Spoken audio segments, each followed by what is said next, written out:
What is the first thing that pops in your mind when you hear the word chemistry? A bond, right? It's time that you build a strong bond with chemistry itself. Chemistry is a branch of science that deals with matter and its properties. In fact, we're all surrounded by chemistry and could be identified as chemists. Neil deGrasse Tyson once famously remarked that we're not figuratively but literally stardust, and we're chemically connected to all of the molecules on Earth. In that sense, we're studying life and planet we're living in by studying chemistry at large. Chemistry is a physical science that has been divided into many areas. Generally, it constitutes of physical, organic, and inorganic chemistry. Since science today is becoming multidisciplinary, many areas have tied its bond with chemistry. This has led to the start of interesting new branches of chemistry like biochemistry, geochemistry, chemical engineering, to name a few.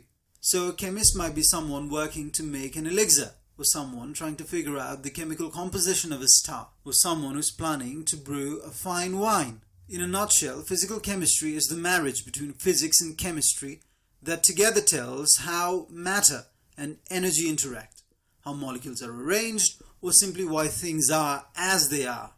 Confusing? Well, quantum mechanics, solid-state chemistry, nuclear chemistry, spectroscopy, etc. are some equally interesting topics and confusing ones that fall under the umbrella of chemistry. We're very much drawn towards batteries and solar cell for future fuel alternatives. In that case, you're studying physical chemistry at its best. Similarly, organic chemists engage themselves with the study of substances of life. Carbon. Living cells, when studied in molecular level, will display the presence of carbon in their making. Plants are the factory of complex molecules which would surpass the imagination of synthetic chemists.